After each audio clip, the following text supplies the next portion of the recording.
Jai Shri Mataji. Let us all bow down to Shri Mataji, raise our Mother Kundalini and put Bandhan.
Shri Ganesh Mantra.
Let us now listen to Shri Mataji's speech.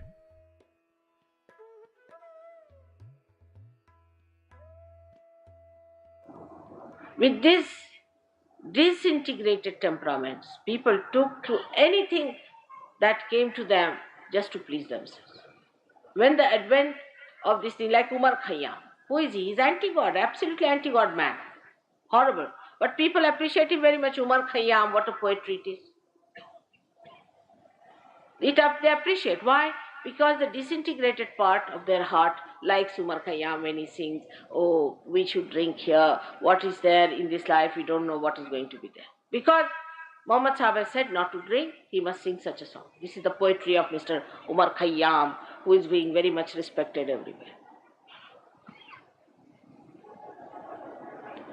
And he is very much regarded as a great poet in Iraq, where today Khomeini is one great horrible man is born, and he still respects this Umar Khayyam. I don't know how can he respect him. What a contrast it is. Just see, what a contrast. This Umar Khayyam singing dirty songs. They are not in praise of God. Music which is not in the praise of God is not music, is ashleel, is filth, is dirt. Our classical music in India was based on Om. Even at Kundalini, when it reaches here, At the Vishuddhi chakra, it makes all the sounds a, e, I, o, au, ru, ru, lu, lu, aha. All these 16 vowels are coming from the 16 chakras, or the sub-chakras, or the petals of this Vishuddhi chakra.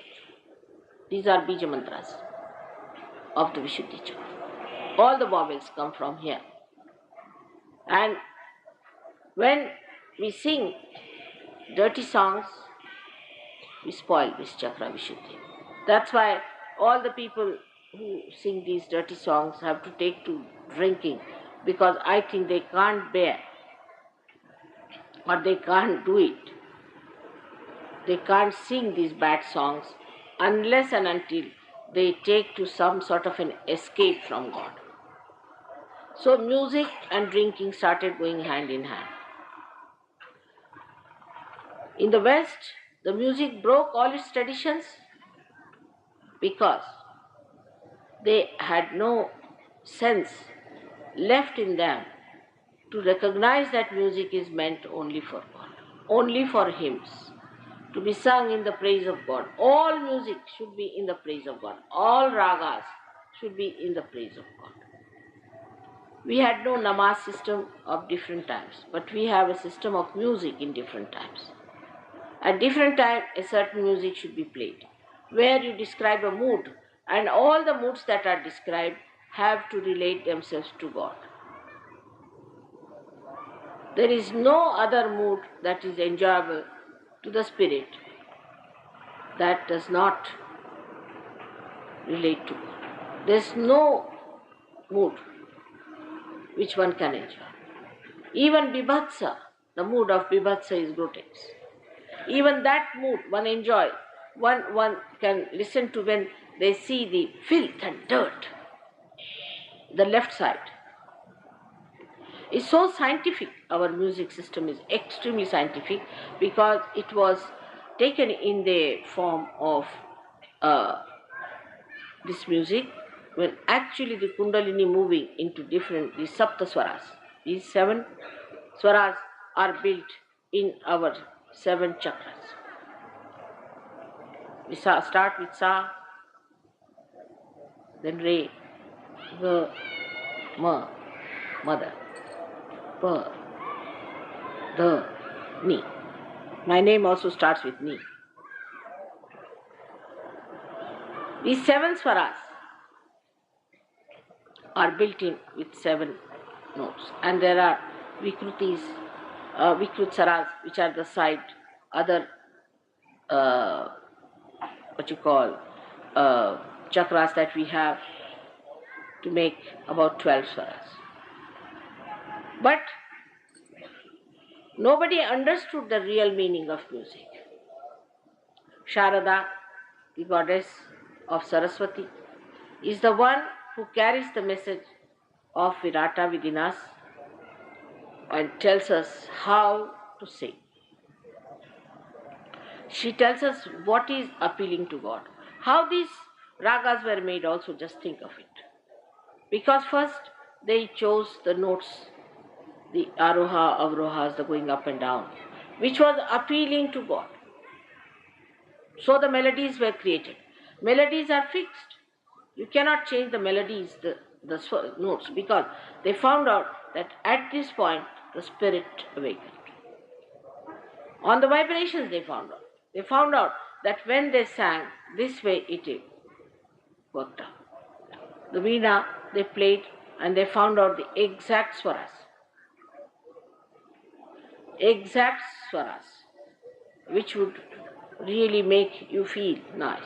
Now you know that those people who have come from the West don't understand any Indian music on the mental level.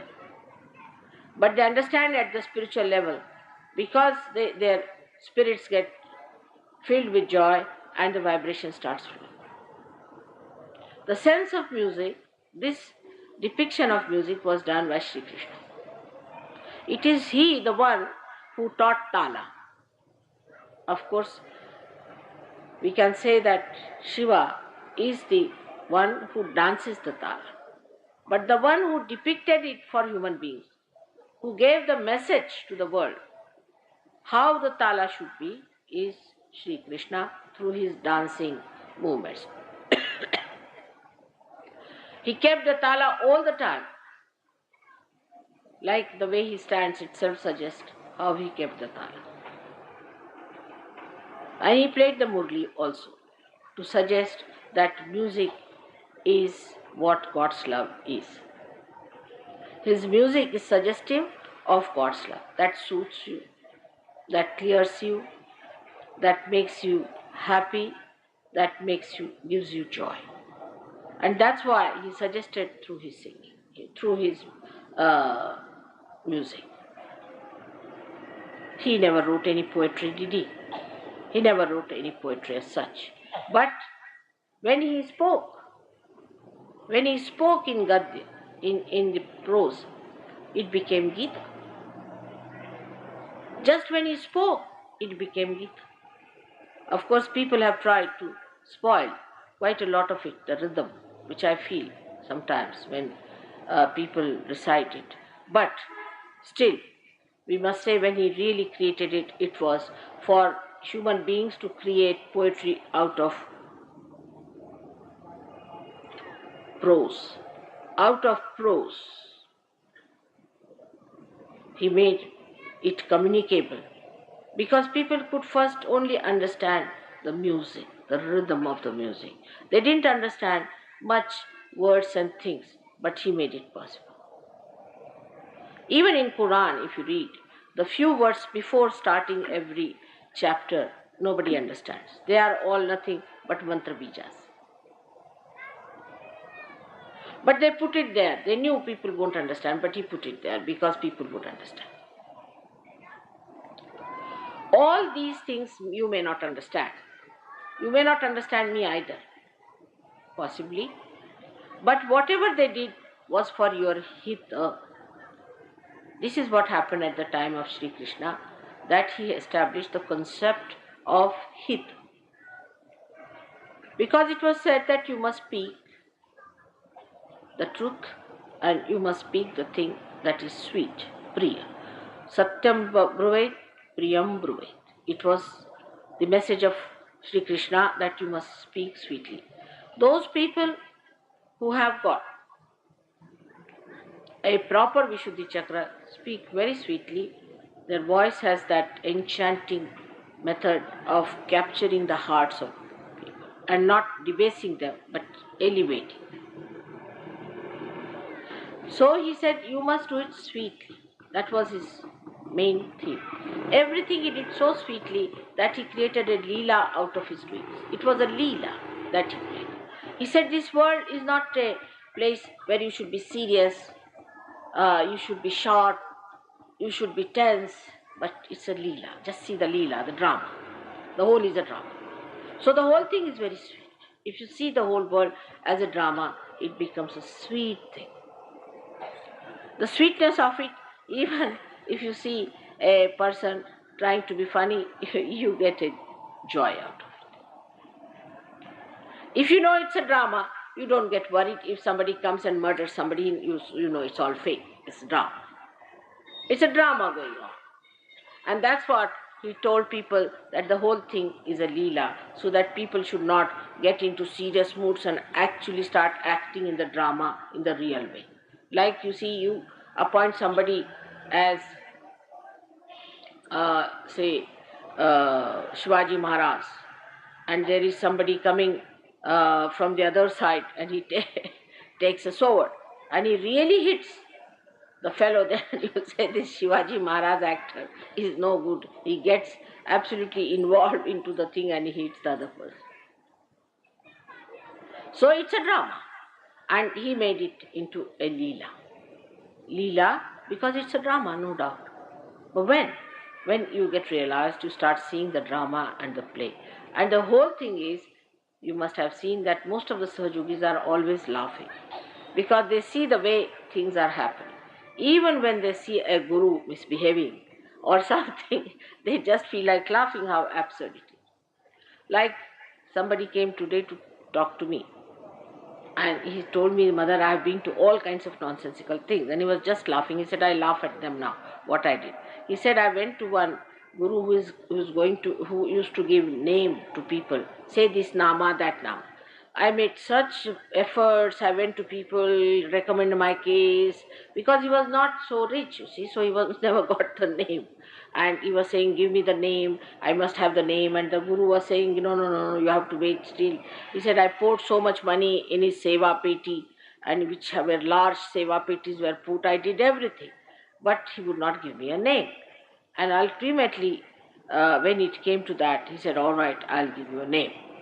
And he gave me a name which I started taking. I really became mad after that. I started getting headaches, this, that. Then he said, all right, you have to suffer. If you don't suffer, you must go through it. You asked for the name, so you have it. And when he came to me, he was looking nothing on earth, I tell you. In a very funny shape he came to me. But now he's completely cured. I could not even recognize him the other day. I just saw him. I said, oh God, are you the same person? So he said, Mother, now I laugh at all these things, and I just see that how people are stupid. To go to these false people, follow false ideas and false conceptions, and how they are missing the point. And he asked me a question, have they to go to that limit of destruction to come to you? I said, I don't know about them, what they have decided. But it is true that people are so stupid that they take to all these ideas and all these negative things much more easily than to the positive things, because of the Vishuddhi chakra being spoiled. If your Vishuddhi chakra is not spoiled, your hands are working better. Many people who get realization do not feel vibrations in the hand because their Vishuddhi chakras are not alright. Now, what does that mean, that your Vishuddhi chakra is not alright? First of all, by temperament, you are not a collective person. By temperament, you are not a person who enjoy collectivity much. Like people who are fussy.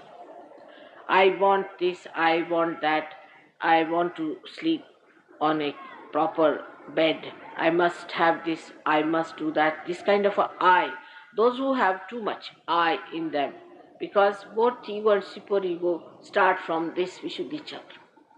You see, a man who is an egoistical person is not able to see the collectivity at all, because he is separated with the rest of them. His ahankara covers his being so much that he cannot enjoy the collectivity. Now, you see, Sri Krishna lived with whom? With gopis, little boys. He went and used to look after his cows, just looking after the cows. None of these incarnations you'll find were interested in rich people or anything. He went and stayed with people who were very ordinary from the worldly point of view. And there he played, and there he did all these tricks of sweetness. He used to steal the butter. He used to steal the butter. And many people who are criticizing him always say, oh, he was a thief. Yes, he was a thief. He was the thief of the thieves. So on. He used to steal the butter because this butter was taken to Mathura by these ladies to get some money. And that was giving more health to all these horrible Rakshasas who were in Mathura. So he didn't want this to go there and give them this good health. And the best thing was to steal the butter so they don't get it and they starve on they have the deficiencies of the vitamin A and D, you can call it, and that they suffer from bad throat and they have no strength in their hands when they pick up their swords. So this was the way to hit them so that they could not fight the forces of good. So in that he proved that a higher goal is to be achieved by giving up smaller, silly, stupid goals. The hit Hita is the main thing. Because when he said that you don't speak the truth, otherwise people will be hurt.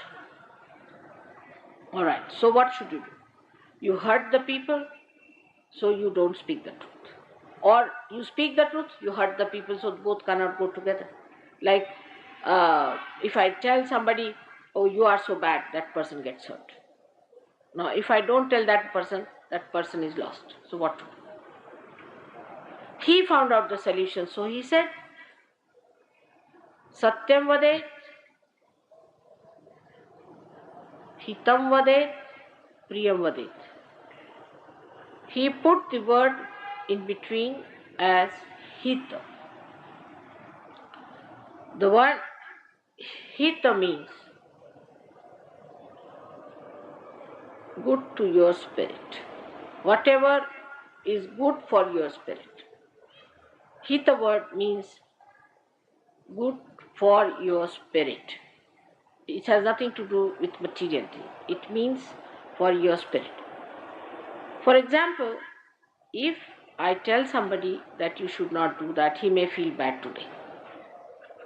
But if he recognizes that mother is telling me for my good, he will do it and he will gain by that in his hita.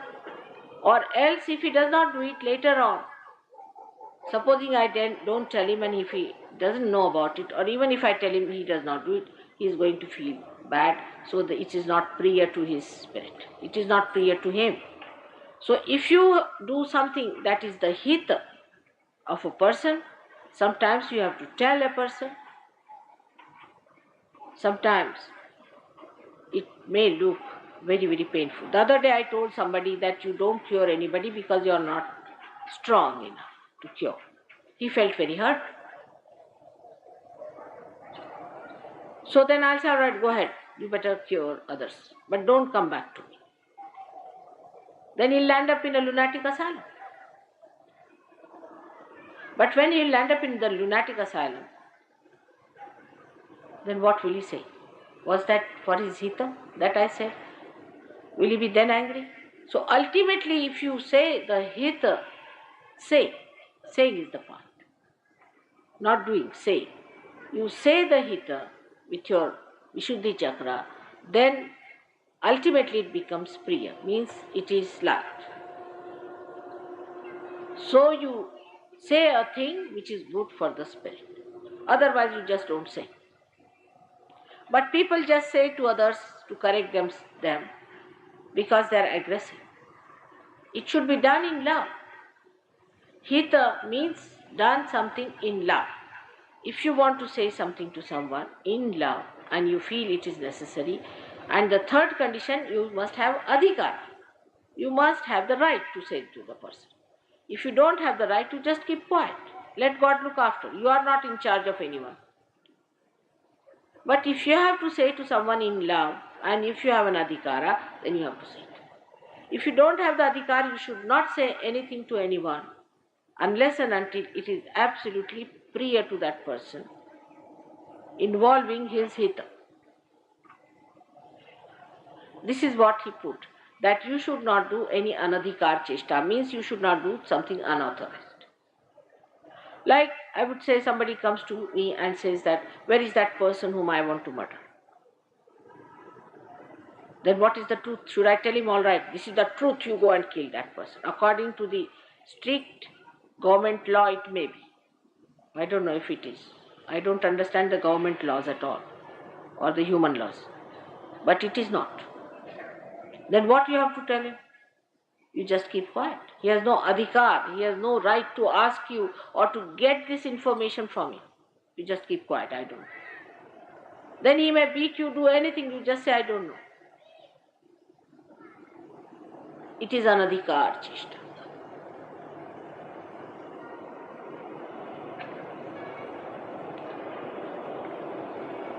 It is done many a times. People who are, say, great nationalists who fight for their country, and people want to extract information from them. They suffer, but they will not give the information. Not out of fear, but out of love of their fellow men who are fighting for the freedom of their country. This has been done in our country many a times. So you don't speak something which is not the adhikara of another. He has no right to ask this question. Like that, one has to be very discreet, and that is what Sri Krishna has given us, his discretion. Many people ask me, Mother, then in this situation, what should I do? In that situation, what should I do? That means the person has not developed his Vishuddhi Chakra to be discreet. He has not evolved, he is not mature enough, he is still asking me questions. In the Nirvikalpa state, you don't ask me any questions, you know exactly what is to be done. When to shout at somebody, when to be quiet, when to be silent, when to say something, and how far to go. All these qualities develop through proper Vishuddhi Chakra, because you are doing it for the hit of another person. Sometimes it pays much more to keep quiet. This is what he has taught us. Not only taught us, but he has put it within us, the discretion part, in our Vishuddhi Chakra. He has put within us the power to witness the drama, to be detached. He was Yogeshwara. He was Yogeshwara. He was the Ishvara of yoga. He was the one who is the giver of yoga, naturally, because Shiva is the one to be achieved. But the one who helps us is him, is Akbar, is the Mahalakshmi Tattva, is the central path which takes you to Shiva. So he is the one who takes us there. It is he who is supported by all the prophets. He works out this for you, this great work of evolution. So one can understand very clearly that if our Vishuddhi Chakra is put right, we develop exactly how to be discreet in Sahaja Yoga. We devise a method by which we talk so much that makes people feel priya, that they appreciate, they like it, priya, loving, and also it does their hita. Even sometimes you have to say something which is harsh, or maybe your silence may make them feel a little harsh, doesn't matter. It will give them ultimately their hita. So the ultimate goal is hita. That's what Krishna had in his mind, to do the hita. So his samhara shakti also, which he had, the killing. Many people criticize him for that, like the Jainis. You see, at the time of Sri Krishna, he had a cousin called Neminath. And Neminath was not Sri Krishna. He was just an ordinary human being who had achieved certain heights in evolution. He just got filled up with a kind of a feeling of a repulsion about killing animals. Of course, killing animals is not a very good thing, but he was not killing, and it was to be done for his marriage. So he developed such a strong feeling about it that he started a different thing from real Jainism, some sort of another path in which he said that there should be no killing of animals. It so became so ridiculously funny that it reached a stage where bugs became more important than human beings. Even mosquitoes were more important. You see those people walking with this thing covered on their faces and on the street. Everything taken to the last nonsense.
Mahamantras.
Thank you, Shamata ji, for this beautiful meditation. Let us all bow down to Shamata ji, raise our Mother Kundalini, and put Bandhan.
We will continue tomorrow, same time.